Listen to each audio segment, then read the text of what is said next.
எபிசோட்ல கொஞ்சம் ட்விஸ்டுக்கான தான் போகுது. இன்னைக்கு பார்த்தீங்கன்னா நம்ம பாக்கியாவுக்கு ஏகப்பட்ட சவால்கள் வந்தாலும் அதை முறியடிக்கிற மாதிரி தான் எல்லா எபிசோட்ல ஒரு சூப்பரான இதாக காட்டுறாங்க.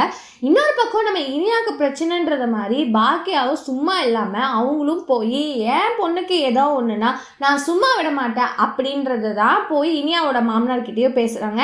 என்னதான் நீங்கள் இருந்தாலும் ரெஸ்டாரண்ட் வாங்கினாலும் ஏன் பொண்ணை இது பண்ணக்கூடாது அப்படின்ற மாதிரி பேசுகிறாங்க. ஒரு பக்கம் நம்ம இனியா நம்ம பாக்கியா மாதிரி இல்லாமல் இன்னைக்கும் பார்த்தீங்கன்னா ஆகாஷ் லவ் பண்ணதும் உண்மைதான், ஆனால் இப்போ எதுவுமே இல்லை, அவன் எப்பவும் போல தான் பேசினான், ஆனால் நீ இன்னும் என்ன சந்தேகப்படுறியா அப்படின்ற ஒரு கேள்விக்குறி மாதிரி தான் காட்டுறாங்க.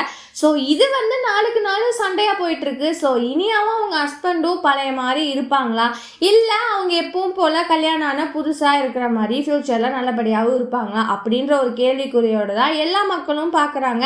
ஒரு நெகட்டிவான கமெண்ட்ஸும் வருது, பாசிட்டிவான ரிவ்யூஸும் வருது. ஸோ நாளைக்கு மேபி இதை விட ட்விஸ்டாக இருக்கலாம். ஸோ எல்லாருமே அதுக்காக வெயிட் பண்ணுங்க. மறக்காம லைக் பண்ணி ஷேர் பண்ணி கமெண்ட் பண்ணுங்க, அப்படியே சப்ஸ்கிரைப் பண்ணிடுங்க. பாய் பாய்.